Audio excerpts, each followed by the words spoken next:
Bonjour à tous et bienvenue sur la chaîne Cryptope où aujourd'hui on se retrouve pour un point d'analyse technique sur l'Ethereum face au dollar car la situation me paraît intéressante.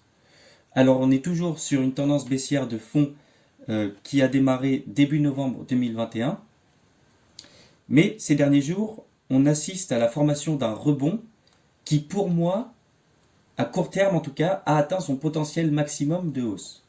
Pourquoi? Eh bien parce qu'il arrive sur une zone de prix entre 1700 $ pour un Ethereum et 1900 $, hop, ici, qui correspond à une zone de résistance majeure. Donc, par le passé, on voit que les prix ont été confrontés plusieurs fois à cette zone et qu'à chaque fois, cela a provoqué une réaction, tantôt à la baisse quand c'est une résistance ou à la hausse quand c'est un support, mais qui n'a pas vraiment été un obstacle pour la dernière impulsion baissière du 4 avril 2022.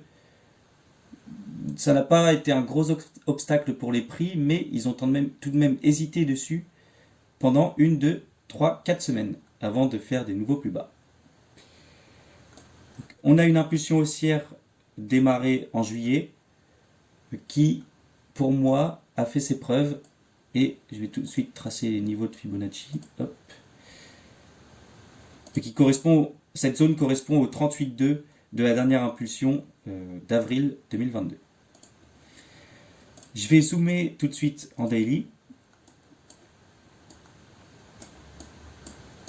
et appuyer mon argument sur l'indicateur grâce à l'indicateur des volumes.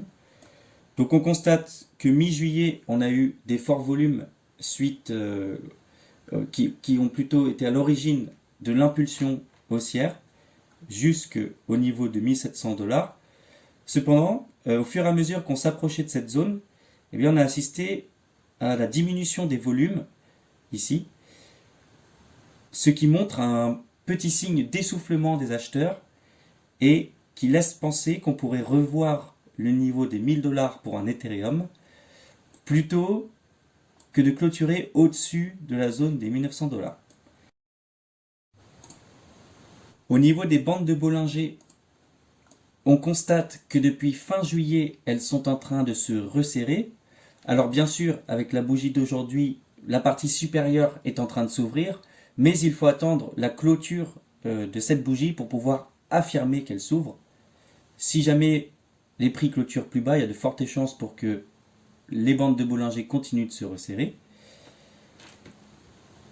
Et le dernier point que je voulais vous montrer,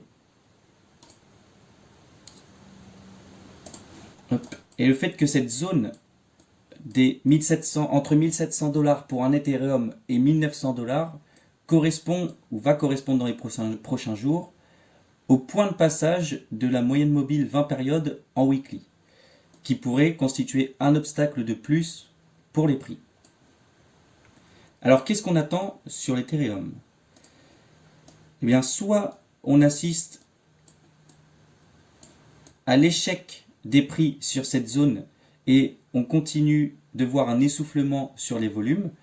Par exemple, la bougie d'aujourd'hui pourrait très bien devenir une mèche et poursuivre son chemin dans un premier temps vers 1250 puis pourquoi pas 1000 $ pour un Ethereum. Ou alors on assiste à une clôture avec un fort volume au-dessus des 1900 $ pour un Ethereum dans les prochains jours et à ce moment-là on pourrait croire à un peu plus qu'un petit rebond, du moins, dans cette tendance baissière. Et on pourrait revoir, pourquoi pas, le prix d'un Ethereum, dans un premier temps sur 2200 $ pour un Ethereum, et pourquoi pas aller chercher les 2600 ensuite, puisqu'il correspond au 61,8 de Fibonacci et au 50 de Fibonacci, mais également à la prochaine résistance à 2500 $ pour un Ethereum. Je rappelle que cette vidéo ne s'agit pas d'un conseil en investissement et qu'elle est à but purement éducatif. Avant d'investir, faites vos propres recherches. Sur ce, j'espère que cette vidéo vous a plu. C'était Cryptope, je vous dis à la prochaine.